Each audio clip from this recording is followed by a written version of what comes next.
Hey guys, it's Laurel. Welcome back to another video. So in today's video, I'm going to be showing you all the books that have been on my TBR the longest. These are the oldest books on my shelves, and for whatever reason, I just have not gotten around to reading them yet. So when I had the idea to do this video and I started gathering the books, I thought that I really wasn't going to have anything earlier than 2017 left on my shelf unread, because 2017 was really when I started collecting books, because for the most part I read a lot from the library. I also worked as a bookseller at a bookstore, and one of the benefits of doing that is that you're able to check out books and read them for free. So I did a lot of that, and I didn't start collecting until 2017.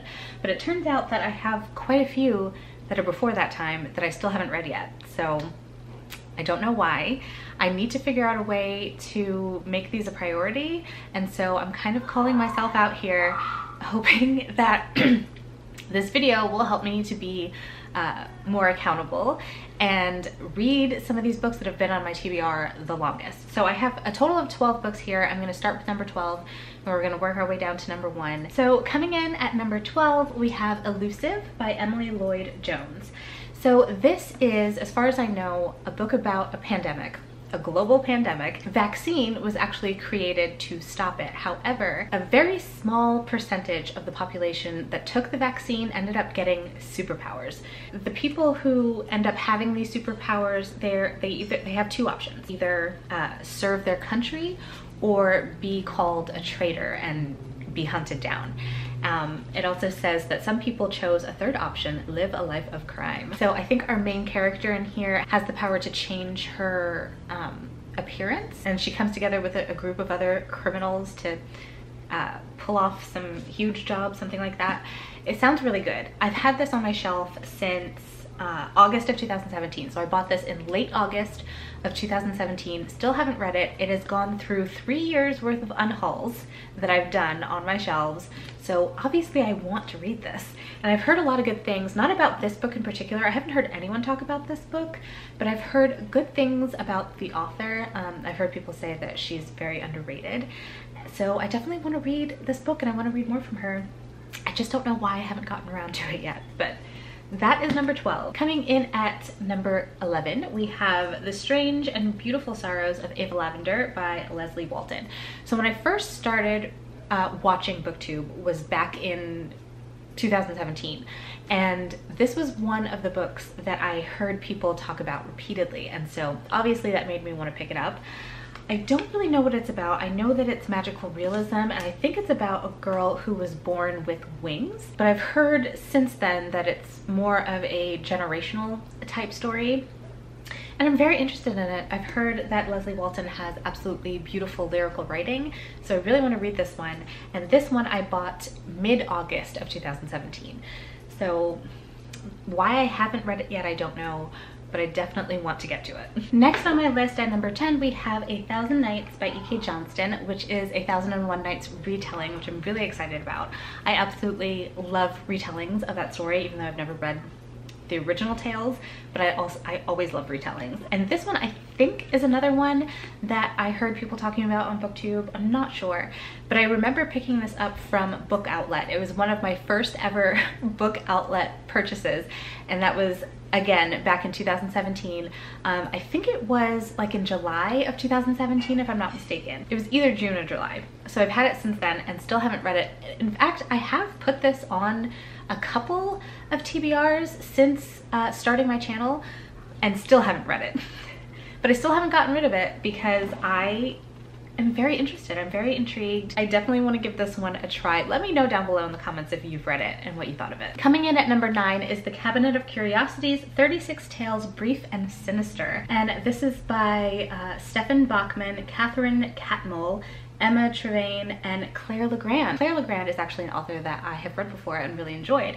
So she has some stories in here. Also, this was another one that was part of that original Book Outlet order that I placed.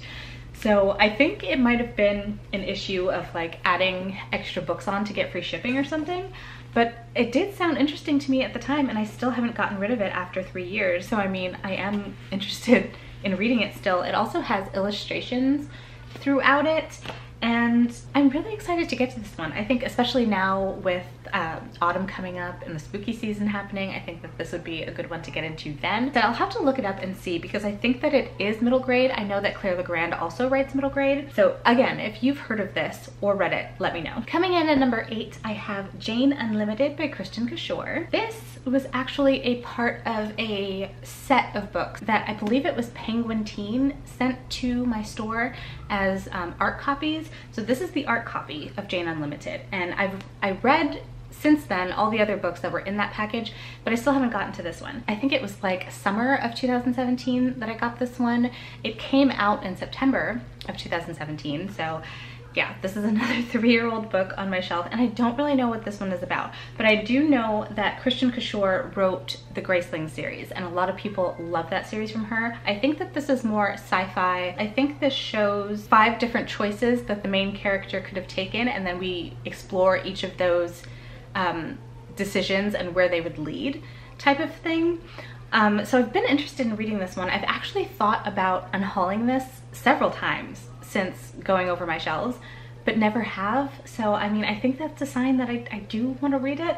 I don't know why I haven't gotten to it yet, and I don't know when I will, but let me know if you think I should keep this one and give it a read. This is number 7 on my list, and it is And I Darken by Kirsten White. I originally thought, now this is an art copy that I received from work. This came out in June of 2016, so I think I might have gotten this earlier on in 2016. This was a book that I originally thought was a young adult fantasy, but have since learned that it's not fantasy. It's kind of a alternate historical retelling sort of thing.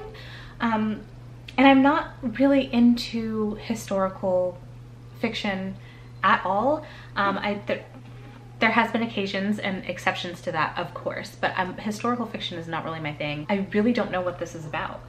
No one expects a princess to be brutal, and Lada likes it that way. Ever since she and her gentle younger brother Radu were wrenched from their homeland and abandoned by their father to be raised in the Ottoman courts, Lada has known that being ruthless is the key to survival.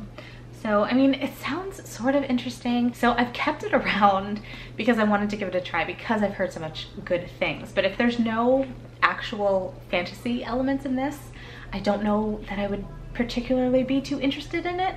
So I don't know about this one, but I mean, I've kept it on my shelf for 4 years. So I just don't know when I'll get to it. Number 6 on my list is Grimm, and this is edited by Christine Johnson. This is another short story collection. It includes a lot of the popular YA authors of the time. Ellen Hopkins, Amanda Hawking, Julie Kagawa, Claudia Gray, Rachel Hawkins, Kimberly Durding, Tessa Gratton, Sarah Reese Brennan, and others. And I picked this up, first of all, because of the cover. I think that the cover is absolutely stunning. And I believe it was definitely autumn of 2014 when I picked this up, because I thought it would be a good Halloween read, but I never got around to reading it. And honestly, the only reason I've kept this on my shelf is because of the beautiful cover. I don't think that I actually had any intention of reading this, which is really bad, but I do want to get to it because I'm a different person now, and I don't want to keep books on my shelf just because they're pretty. I want to read everything that I own. So I definitely want to get to this. I think that this will be a really good one to read during the spooky months. It says it's inspired by classic fairy tales, but with a dark and sinister twist. Grimm contains short stories from some of the best voices in young adult literature today. So I definitely want to put this on my list to read sometime this fall, and I hope that I can actually do so. I've actually been keeping all of these books on my TBR cart so that I can look at them and they can look at me and judge me for not reading them. Hopefully that will help me to get to them sooner, but we'll see. Number 5 on my list is from 2013, and it's actually a book by an author that I absolutely love. I'm actually currently reading one of his books right now, and that is Brandon Sanderson. This is Steelheart. This is another advanced reader's copy that I got from work.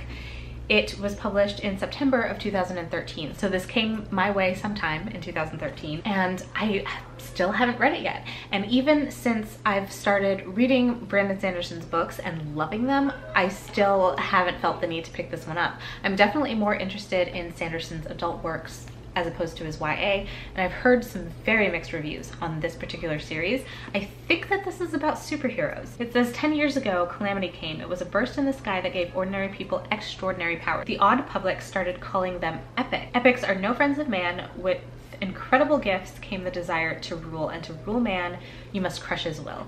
So, I mean, it sounds pretty interesting. And after all the unhauling that I've done throughout the years, I've kept this specifically because it's Brandon Sanderson. Eventually, I do want to read every single one of his books, so I definitely will get to this at some point. I just don't know when that will be, but hopefully sooner rather than later, because I would really like to get rid of the oldest books on my shelves. Coming in at number 4, we have And the Mountains Echoed by Khalid Hosseini. So this was another art copy that I picked up from work. I swear to you that I've read the majority of the ARCs that I've received from work. There's a few that I didn't get to, you know? But this one is from the author that wrote The Kite Runner as well as A Thousand Flooded Suns. I didn't read any of these authors' books, but I know that he is a very highly acclaimed author.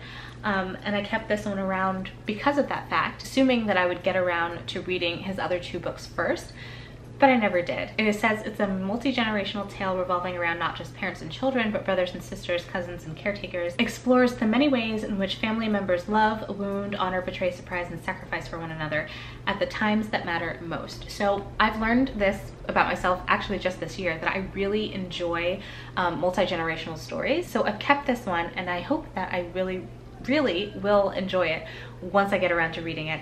Let me know if you've read this one as well and what you thought of it. But this one came out in May 21st of 2013. So this was another one that I got in very early 2013. Coming in at number 3 on my list is A Discovery of Witches by Deborah Harkness. This is the book that I actually thought was the oldest book on my TBR. So this book I actually received as an art copy from work back in 2011. And I started reading it back in 2011. And then I think I had spilled something on the art copy and I went out and got a physical copy and still didn't finish reading it. 2011 was a big year for me though. I had a lot going on. I also was pregnant with my first child. So like that's probably the reason why I didn't get around to finishing this book, but it's been a minute and I really need to get back to reading this. It follows our main character Diana Bishop, who is a witch, and then she ends up discovering this ancient book, I think it is, and then a lot of supernatural creatures are after her to get their hands on this book. If I'm remembering correctly, I think that's what it's about. There's also a TV show inspired by this book that is out now, and I've really wanted to watch the show as well, but I wanted to read the book first. This is another nice witchy book that I think would be great to read for the spooky Halloween season, but it's also quite a large book as well. It's a chunker. Oh, it's 579 pages. That's actually not too bad. So this is one that I would love to get to soon. This fall, hopefully.